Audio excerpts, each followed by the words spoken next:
The topic of values is so important because it governs everything we perceive, everything we do, every decision we make, pretty well our whole life. All of human behavior revolves around human values.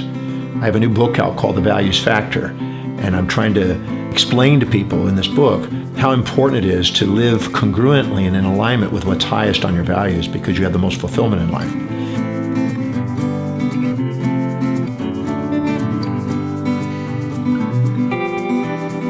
My name is Dr. John Demartini. I am an avid researcher, writer. I travel full-time, and I teach. And my specialty is human behavior, and I've been doing it for 42 years now, and I can't think of anything else I'd rather be doing in life but to research everything I can on maximizing human awareness and potential and helping people do the most extraordinary things with their lives possible. And I just travel and do what I can to help people, either one-on-one or one-on groups, achieve whatever it is that's inspiring to them. Everybody has a set of priorities, a set of values in their life, things that are most important to least important in their life. And whenever they are setting goals that are aligned and congruent with what's highest in their value, they spontaneously are inspired from within to go and act on them. They have the highest achievement level, the highest certainty level, highest leadership awakening activity from it, and they're more fulfilled. But whenever they're setting goals that are lower on their values, primarily because they've injected other people's expectation in their life, they have less fulfillment, they need motivation to keep them focused on it, and they have less likelihood of actually achieving. So they end up followers, not leaders. So all of our behavior is built out of our values. And as a result of that, I can't imagine doing any talk, almost any topic on human behavior without discussing axiology, which is the study of values and worth. Our self-worth goes up when we live by our highest values and goes down when we live by lower values. Bullying. You know, I've asked people, thousands of people, how many have been bullied, and I don't think there's ever been one hand not up. So everybody has experienced some degree of what they've labeled bullying in varying degrees, maybe at work or home or family or relationships or socially or somewhere in their life. So I think it's just part of life. We are both supported and challenged along our journey. And just like in the ecology of species, you have prey and predator, people that you want to eat, you might say, and people that want to eat you. And in your life and society, you have people that support and challenge you. And support makes you dependent, and challenge makes you more independent. And you need both along the journey to maximize who you are. It's been shown that maximum growth and development occurs at the border of support and challenge, praise and reprimand, nice, mean, kind, cruel, all pairs of opposites. We need both sides of the pairs of opposites to maximize our experience in life. So bullying is one of the sides of the pair of opposites. You have the overprotector and you have the bully. You have the over-nurturer, you got the challenger. There's always a pair of opposites, and every society has this. And the more, you might say, disempowered we are, the more polarized that tends to become. So when you live by your highest values, you have the most resilience and most adaptability to handle both support and challenge equally. But when you're living according to lower values, because you've injected and subordinated other people, injected their values in your life, you're more going to be looking for a pleasure, trying to avoid a pain, and looking for support, trying to avoid a challenge, looking for prey, trying to avoid predator. When you do, the addiction to one that makes you dependent draws in the other one to keep the balance of support and challenge in your life. So the bully is actually an essential component of society. And I know that just goes against almost everything that people want, because people want to live in this idea that everything's supposed to be peaceful all the time, but it's just absolutely delusional. You have to have support and challenge and the two sides of life if you want to maximum grow. If you look at the history of amazing people in life, they didn't have just support without challenge. They didn't have nice without mean. They didn't have kind without cruel. They didn't have peace without war. There was always a pair of opposites. And the people that embrace that resiliently and see how both serve them on their journey are the people that end up accomplishing the greatest.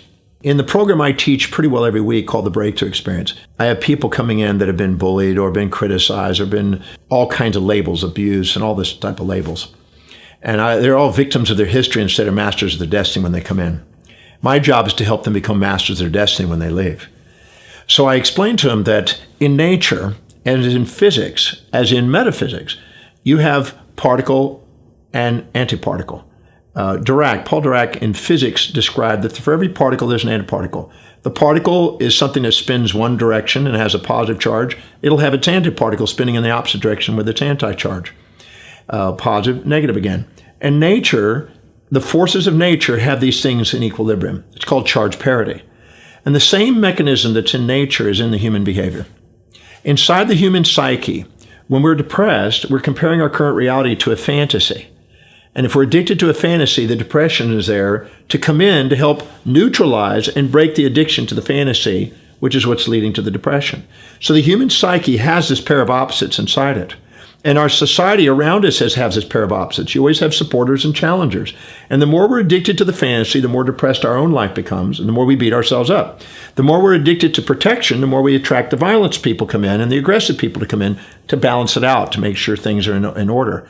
Just like if you were to imagine yourself out as a species in nature and you were eating a prey, your food source, and if you ate too much and you didn't have a predator and you ate too much, you become gluttonous and you'd overeat and you get sluggish and you get out of fitness. But the predator keeps you on your toes to make sure you don't overeat, because if you overeat, they target you, they go after you because they go, you know what, that's the best amount of food for the shortest amount of effort. So if you overeat, they go after you, and if you overeat, you're sluggish and you get eaten. So nature makes sure that you have prey and predator balancing act to keep you fit. And us, in our lives as humans, in order for us to have resiliency and fitness, we've got to embrace both support and challenge, the pair of opposites, the physics and metaphysics of balance in life, in order to maximize our expression and our fulfillment in life. Sometimes they see people that they feel jealous of. Sometimes they feel that they didn't have the deal that they got, and these guys got a better deal than them, and they feel jealous and they want to bring them down.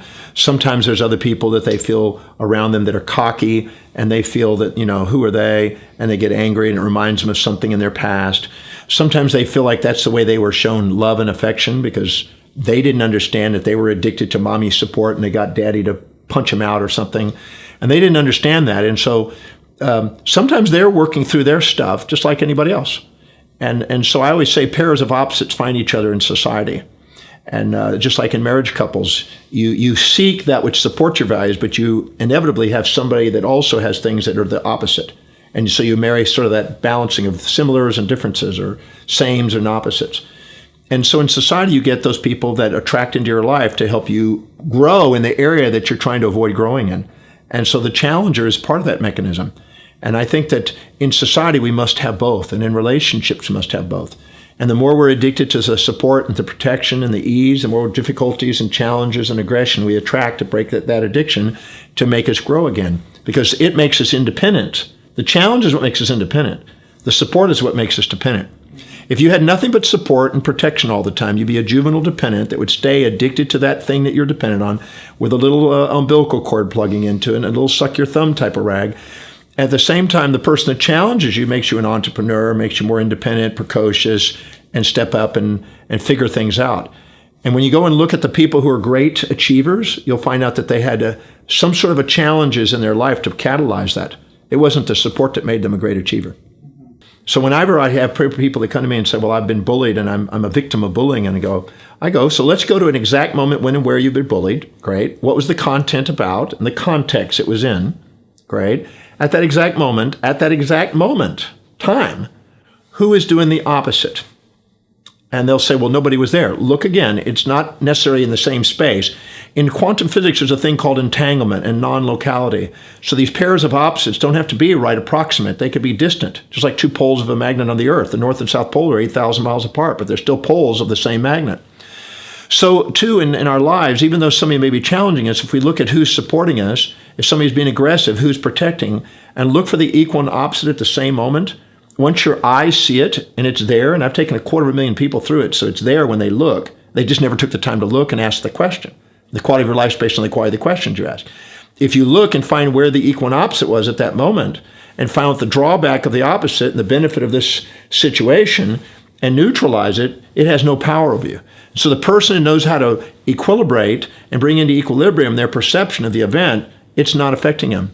It's not what happens to you in your life, it's your perception of it and what you decide to do with it. So if you perceive a bullying and you don't see the overprotector, the other side, then you're going to be hurt and you're going to be sitting there wounded and you're going to be running away from that all your life, looking for more protection, which is then going to draw in the bully even further.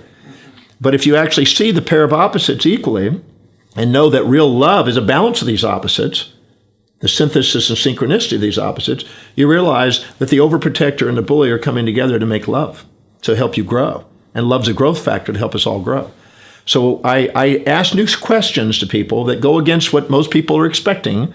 I've been criticized for some of those things many times on radio and television because they don't understand it till they see it live. And then when they see me do it, they go, oh my God, I've never been aware of this. Nobody knew to ask this question. Where at that exact moment when this bullying occurred, who was the overprotector or who was doing the opposite? Because the bullying could be verbal or nonverbal. It could be physical or non-physical. It could be many different ways. It could be a gesture, a facial expression. But if you look for where the opposite is and look and go into your mind, close your eyes and see where that opposite was, all of a sudden you realize it was a pair of opposites. And it was just an experience of love. And you don't have to be a victim of your history anymore once you do that. Anytime we carry around a memory that has more pain than pleasure in it, it's going to haunt us, and we'll be seeking its opposite to try to protect ourselves from it. And the more we search for a one-sided magnet, the more the other side of the magnet keeps following us. What I do is I go in there and show them the synchronicity of opposites. I go in and find out the benefit of the negative side, the so-called bullying. How does it serve you? Did it strengthen you? Did it make you more independent? Did it make you more resilient? Did it make you speak up? Did it make you study more? Did it make you go and bodybuild? How did it help you? Because they never ask that question. They just want to run the story about being a victim and look at the downside instead of look at what came out of it. And then you look at the opposite, find it, what's the downside of the opposite? I just recently worked with a lady that had an overprotective mother, grandmother, and aunt. And the father was violent and was an alcoholic. And so the father kept beating her, and the other people were overprotecting her. And so all she had is a memory of exactly this beating father that she wants to get rid of, this alcoholic, raging father. But I showed her that there were a pair of opposites, and I took her through every single one of the beatings and had her go in there and identify where the overprotections were. And when she saw that, every single time, we went through quite a number of these things. Every single time she sat there and she started crying. And she says, can you see that the ones that were overprotecting you and him were a pair of opposites? If they were less protecting, you'd have less aggression. And in moments, and then I showed her moments when these other people that were the protectors turned aggressive. And then the very person that was aggressive now supported. And I showed her the pair of opposites one by one throughout her life. And she just cried and said, she said, I've been loved my whole life. I said, exactly. She said, but I've been looking for and addicted to a one-sided world in a world that's two-sided. And as long as you're addicted to a positive without a negative, or a pleasure without a pain, or a kind without a cruel, or one side without the other, you're letting your animal amygdala run your life instead of your executive center. You're not resilient, and you're basically searching for a fantasy. The Buddha says the desire for that which is unobtainable and the desire to avoid that which is unavoidable is a source of human suffering, and you just set up your life to be a victim of history. As Albert Einstein said, teaching is exemplification. So if the parents understand this dynamic, and they don't have reactions, and they can educate the child on this dynamic, it helps the child. It speeds up the process. But in some cases, when the child's getting the bully, sometimes the parents are unaware, and they're the very source of the bullying coming into their life. They got overprotective parents. And so I always tell people, whatever you're perceiving, look for its opposite side at that same moment. And everybody's going to swear, well, I don't see it. They're not knowing how to look. The Demartini Method, which is a method I developed, and helping people find those other sides and helping them ask a set of questions that bring balance and poise back to their mind, liberates them from the emotional trauma that they perceived and actually sees that there's a hidden order in things. And then they eventually are thankful. And anything you can't say thank you for in your life is baggage, but anything you can say thank you for is fuel. If we teach a child that they're supposed to be a one-sided person, I think we're doing a disservice to this child. We're all hero and villains, ultimately. So I'm basically interested in teaching a new method, awakening people to a new order that sits there. And in the process of doing it, I get ridiculed and condemned. And I get to bully. It's funny, the people that are actually anti-bullies are the ones that love to bully me the most. It's quite funny. But what happens is they like to bully it because it undermines their facade that they're teaching, that they're going to try to make everybody protected and peaceful.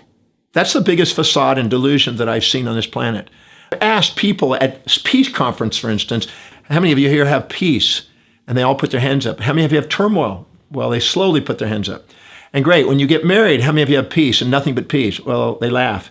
How many have peace and turmoil? Well, they put their hands up for both of them. Then when they have children, how many have total peace? And they all start laughing. And then go, how many have peace and turmoil? Yes. And when you go to work, you have total peace. No, you have peace and turmoil, cooperation, competition, support and challenge. I said, and where is this world supposed to be one-sided when not one of us has ever lived one side? And we're not designed for it. We have an autonomic nervous system designed for both parasympathetic and sympathetic, for support and challenge, for anabolism and catabolism, build and destroy. Society is set up that way. Our physiology is set up that way. The world is set up that way. Why don't we wake up, appreciate life as it is? Because I always say that depression keeps comparing your life to what it isn't. And appreciation of life is when you appreciate life as it is. So I always say the more areas of power you have in your life, the less likely you'll be overpowered. The bully is coming in to wake people up, to empower their lives and to grow. And society, it's time for society to wake up and empower itself. If it is, the bully is part of the solution as much as part of the problem, part of helping us grow.